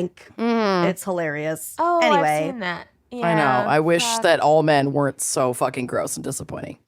So she was seen in the library that day, and around 4 p.m., she met with her English professor to get assistance. It was like an office hours thing for that research paper. She met with him very briefly. They chatted for maybe 15 minutes to just make sure she's on the right track. And then she left this meeting also safely, ran into two friends around 4:15 p.m. as she was making her way back to the library to continue working. She put her personal items, her purse, her jacket, and a school book that she was not using for this project in like, it wasn't quite a locker, but you can like rent cubbies basically to just like put your stuff in. Then went into the library and made her way toward the card catalog to find the location of a book, likely using the DUI. Then downstairs to the second floor of the library to retrieve this book that she was looking for around 4:30 p.m. This is where Betsy was last seen alive. So a library employee claims to have seen Betsy alone walking the stacks looking for this book. He also claimed to have seen two young men chatting in hushed tones, but like it's a library, so that's not suspicious. Chatting in hushed tones. Yeah, in a Context is library. everything. Right? Wow. Listen, question all of it. yeah, library crimes. Talking Yes. loudly. So they were chatting like one aisle over from Betsy. Another witness claims to have overheard a conversation between a male and a female in the general area of the library where Betsy was last seen, but couldn't hear specifics of the conversation. But it's pretty well regarded that it was likely a conversation between Betsy and one of these individuals. Okay. The witness then heard a loud metallic crash and saw a young man who he said, quote, looked like a student barreling past him. Oh. It was determined that sometime between 4:45 and 4:55 p.m., Betsy was stabbed once in the chest with a knife and left between rows 50 and 51 in the library. My God. Oh my God. Yeah. Y'all. This single wound was fatal because it severed her pulmonary artery and pierced the right ventricle of her heart. Oh my God. Yeah, and it gets worse with that. We'll get to it. The crashing sound overheard was Betsy like falling to the ground and trying to grab onto bookshelves. So like a shelf came down and like a bunch of books. Because she my was God. collapsing. Onto the floor. Yeah.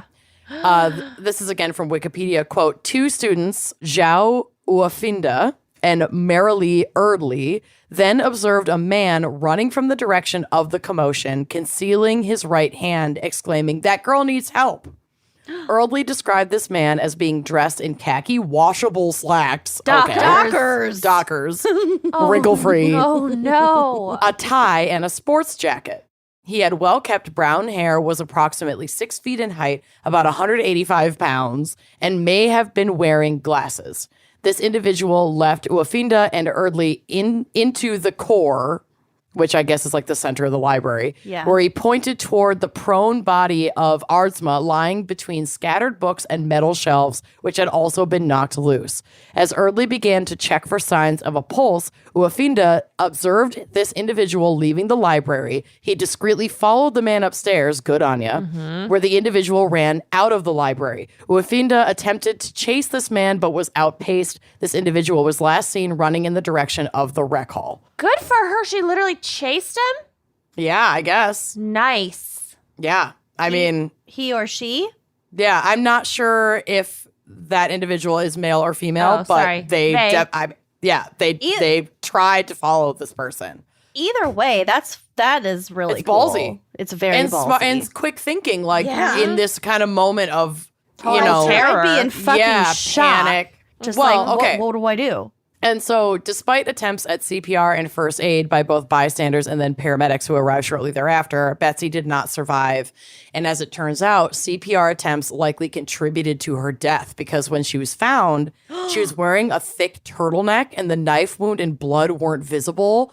So people initially thought that she had fainted or had a seizure and like lost consciousness and wasn't breathing. So when they pushing down. administered CPR, they actually contributed to her bleeding out and didn't know it. Oh my God. When she arrived at the hospital, a senior doctor working on her started to see blood seeping into her sweater while like nurses were giving her CPR. And he was like, oh my God, stop giving her CPR. Oh. But she was pronounced dead at 5:19 p.m. All of this happened so fast, like not even like 45 minutes from when she was stabbed to when she was pronounced dead in the hospital. Jeez. The autopsy confirmed that the stab wound and subsequent bleed out were the cause of death and that she had died within 5 minutes of being stabbed. Again, likely sped up by the quick bystander response and administration of CPR. And it's the library. You think Yeah. you're going to be safe in a library. I know. So forensic medical examination also indicated that the killer stabbed her while facing her and that the killer was right-handed. So lots of great details for investigators to start with. So an investigation team was immediately assembled to Betsy's case. I mean, she is a white woman in the 60s. Everyone's going to rally. There were like 50 people on this fucking team. Well, it's also a horrific act of violence that was probably like pretty rare at the time. I mean, yes, both things are true. Right. They interviewed hundreds of students, searched the entire campus for the murder weapon, which was never found, and posted a $25,000 reward for information leading to an arrest.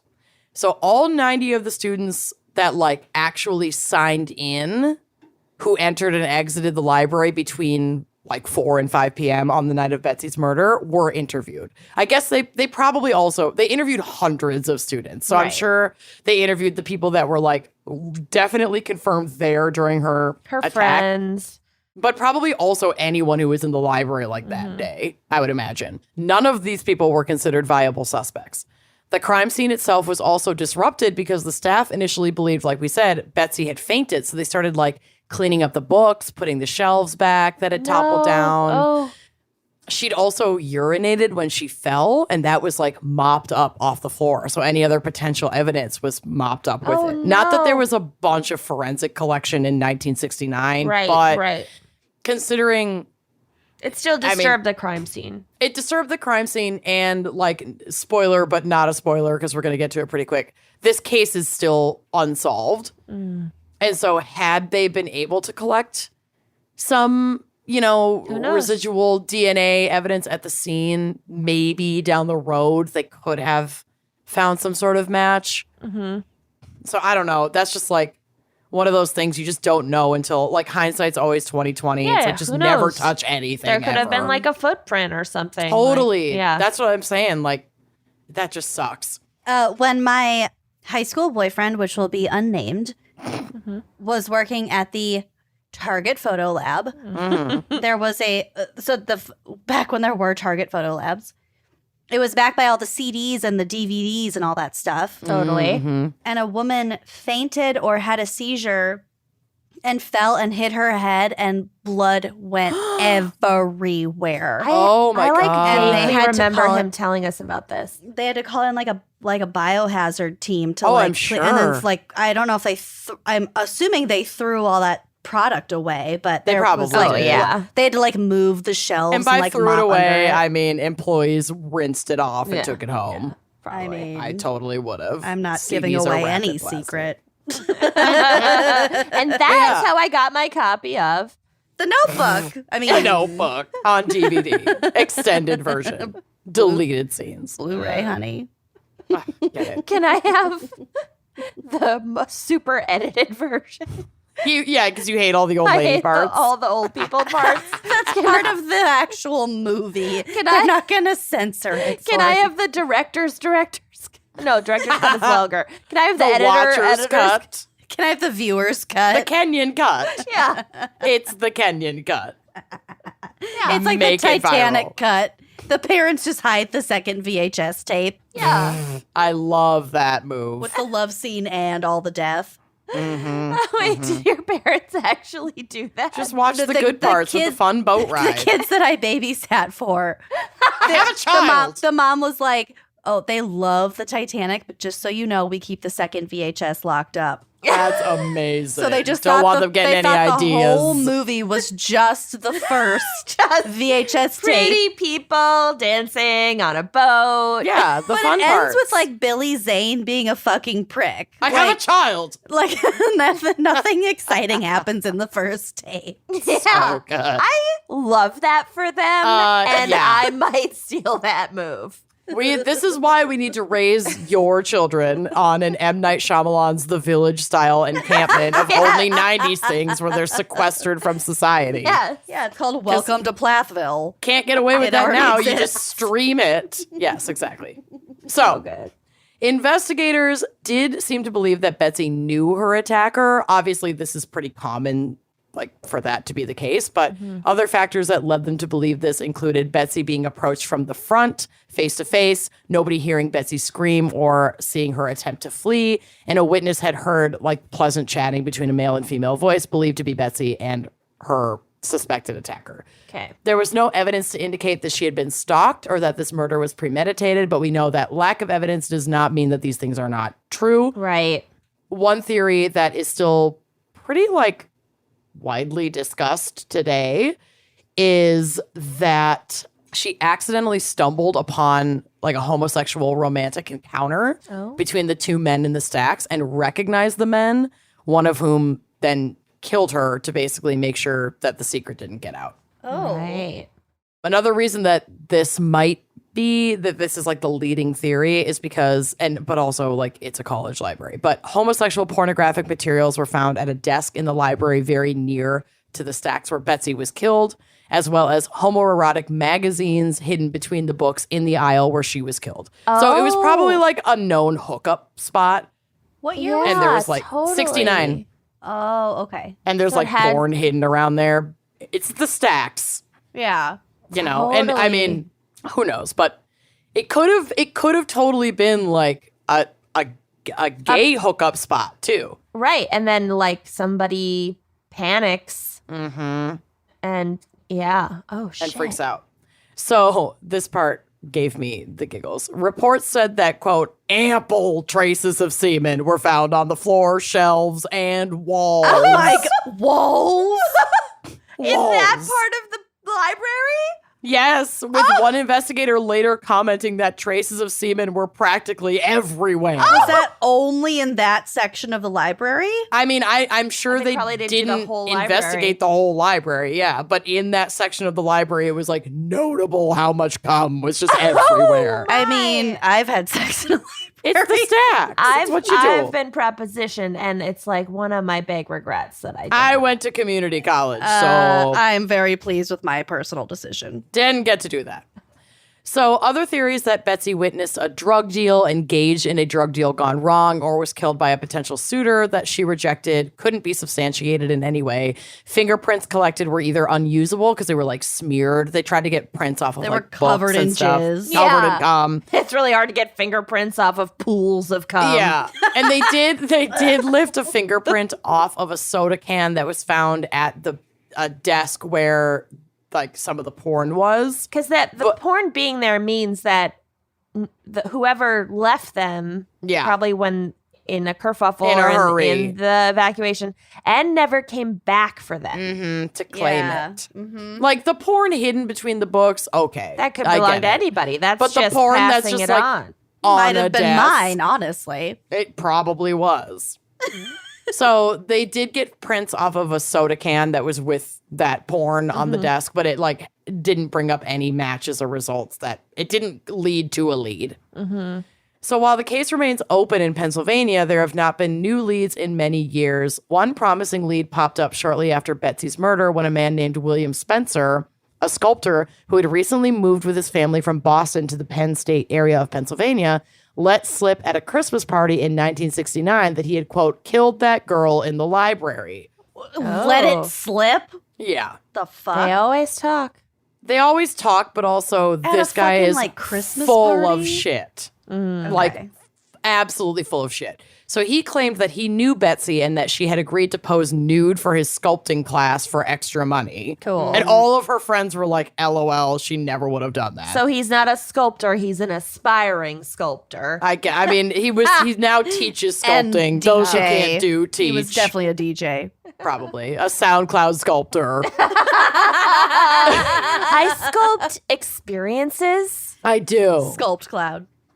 Sculpt Cloud. So this guy was at the library the night of her murder and offered to make a clay bust for investigators of the suspect, like a fucking police Trying to station. help No. too much. His claims were ruled out I know by what those the nipples look like. right-ish. His claims were ruled out by those close to Betsy who likely didn't know William, and clearly that she likely did not know William and certainly never posed nude for his class. He had also moved to the area like a week before she was murdered. So going around claiming that he knew her was a bunch of horseshit. Like maybe they'd met in passing on campus, but they didn't have any kind of established relationship. A student named Larry Maurer was also a person of interest, having gotten close with Betsy in the weeks before her murder, and he had taken her out for coffee, expressing romantic interest in her, but he was ruled out as well via polygraph, and I believe he had an alibi. So, like, the stumbled upon gay sex theory is definitely a favorite among, like, researchers and investigators into this case. And there have been a couple of true crime books written about this case. And two authors that have written on this case point to a man named Richard Hefner, no relation, who was a student at Penn State at the same time as Betsy. So allegedly, Richard established platonic relationships. This is like kind of hearsay, but this is what people interviewed about this guy have said. That he established platonic relationships with multiple women in an attempt to mask his homosexuality, and then like would date women, but then get really over the top with it and make them very uncomfortable. So this behavior was at times alarming, with Richard at least once driving hours to the Boston area to profess his love to a young woman that he barely knew, just to have her slam the door in his face because she was like, what the fuck? This is really creepy. I barely know you. Like, why are you at my apartment? Right. So, like, fair for her to be like, you need to get the fuck out of here. So he lived one dorm over from Betsy. So they were in neighboring buildings. And at the time of her murder, he had grown himself a reputation around campus for erotic behavior, angry outbursts, and, my favorite thing, stealing rocks and minerals from the university's rock and mineral collection. Love Oh that. my God. No. Did you was- say erotic behavior? Erratic. Did I say erratic? I meant erratic. I was like, I mean, there's been a lot of Maybe erotic why not behavior. Deeply erotic behavior. I would steal rocks and minerals. Don't He steal. was no, don't steal them. He I was mean, studying like geology and dirt or whatever. He also matched the description that witnesses gave of the young man fleeing the scene of the crime in the washable slacks, the Dockers. He was questioned and admitted to knowing Betsy and even pursuing her romantically, and that she had turned him down because she was still dating David. He could not be solidly placed in the library on the night of the murder, though his behavior afterward was also odd. He referred to Betsy as his, quote, former girlfriend who was murdered, even though they never fucking dated. Oh. And he went around saying, quote, have you heard? A girl I dated was murdered in the library. Fuck What? you. Why would you center yourself in that? Jesus I mean, Christ. He's egomaniac. Right. slash People are- maybe a murderer. Yeah, people are unhinged around death in general, but like this Or just is like fame in general. people get real like they want to be close to trauma. Right. Yeah. It's very odd. That's true, actually. There I are like experienced that trauma when- groupies. Yeah, I've experienced that every time someone close to me has died. Some like yeah. fringe grifter friend popping back up and trying to like seem very close for attention. It's very weird. Right. Not to like come out of the blue and support you even though you hadn't spoken in a long No. time. Like in some way emotionally Yeah. profit off of Mhm. being close to you because you suffered a loss. Exactly. Or to like pretend they were close with the deceased Oh yeah. to get attention from other people. Oh my God, that happens all the time. Yeah, it's a lot. So he spent many nights studying in the library prior to Betsy's murder. He almost immediately started studying in libraries and cafes off campus after she was murdered. So he was like always studying in that library leading up to her murder, and then she's murdered, and he's like, well, I'm not going to go back I to that guess- library. right. Which, like, okay, but coupled with a bunch of this other weird shit, I have my suspicions. Yeah, if he was just like a witness who like didn't want to go to that library anymore, fair enough, but Yeah, trauma's trauma. suspicious. He was also charged with, quote, pedophilia in 1975. And I don't have a lot of details about this incident. Some stuff I read just referenced a molestation of young neighbor boys that he lived near. Cool. Okay. But the trial resulted in a hung jury, and he filed suit to have this incident expunged from his record, which was granted in 1981. So I like I said, I don't know the details of this accusation or the charges. And he remained a person of interest, and I believe he still is, though he passed away in 2009 of a tear in his aorta, which oddly enough is not far off from how Betsy died. Whoa. Oh, creepy. Yeah, so maybe karma like stepped in to solve this one. The world may never know. I'm on this side just because it's the eeriest one. It's very odd. So I will leave you with a really sad couple of details because, you know, someone's got to be the Kenyan. Yep. Betsy was buried in the family plot in her hometown of Holland, Michigan, holding a single rose placed in her hands by her boyfriend, David. Oh. And David, got the last letter that Betsy ever wrote to him the day after her murder. Like that. Oh, yeah. that's Like how they tough. used to write to each other because they were on different campuses. Right. And the last letter she wrote to him was just delivered the day after she fucking died. Oh God. Isn't that horrifying? Like, it's so sad. I'm sure in the moment it can feel like you're being comforted by the deceased from like the beyond.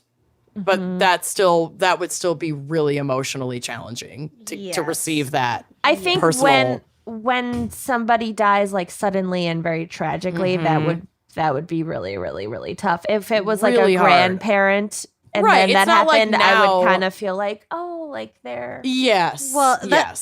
this feels like it's like from beyond the grave, like Yeah. like That detail just supernatural. felt very spooky to me. But anyway, that's my case. well, Love that is it. a huge bummer. And It is. Who do you think? You know, I feel like a lot lines up for this Hefner guy. And like he was a person of interest for so long. Is he the sculptor? No, that's Williams. I think the Oh, okay. sculptor was just like A bored creep. and gross and a creep. Yeah. But I really wouldn't be super surprised if she did walk in on something that they didn't want seen. But then there's also part of me that's like, you're hooking up in the library. Like, you're really going to stab somebody when you are the one hooking up in a semi-public place. Yeah, and being prepared to like literally Right, and for catching emotionally you. prepared to murder somebody for Right. catching you. It was But at the I don't- same I time, don't think if I it buy is that. like a cruising spot and it was sort of like widely known to avoid that area and then somebody wanders in there who's not supposed to, like it could still trigger the same response. I really don't know. and she was stabbed the one stab. So maybe they weren't even trying to murder her. It Right. just happened that way. It hit her heart and her fucking Right. pulmonary artery or whatever. Right. I don't know. I don't Exactly. buy the gay thing.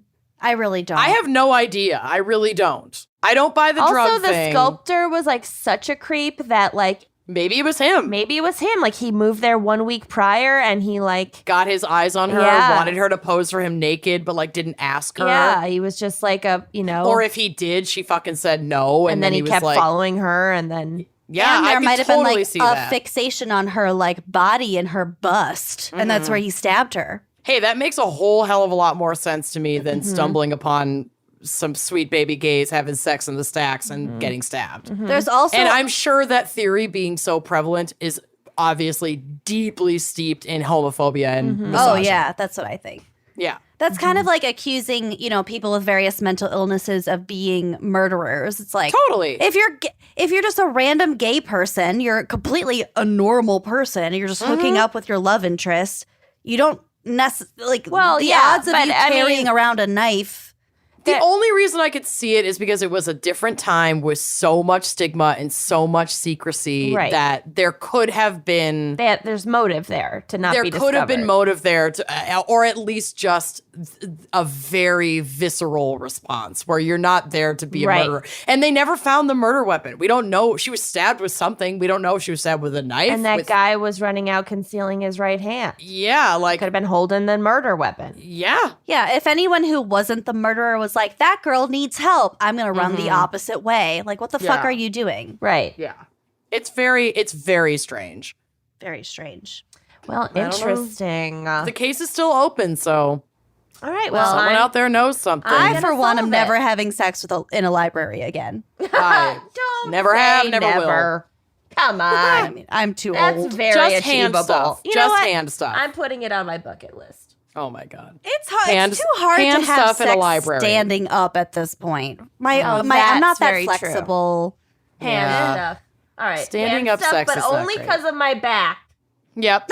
See, we're never having sex. Those days are over. They're over. Those days are over when we have to plan the positions we're Right. willing to do. When we have to rule out standing.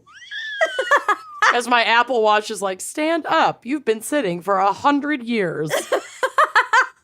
I'm like, no. I Don't won't. tell me what to do. Stop yelling at me. Don't predicting how I'm going to die of very, very Preventable diseases. preventable Yes, diseases. from sitting disease. Anyway, All right. thank you, Love you fan all. picker. Thanks, Julia.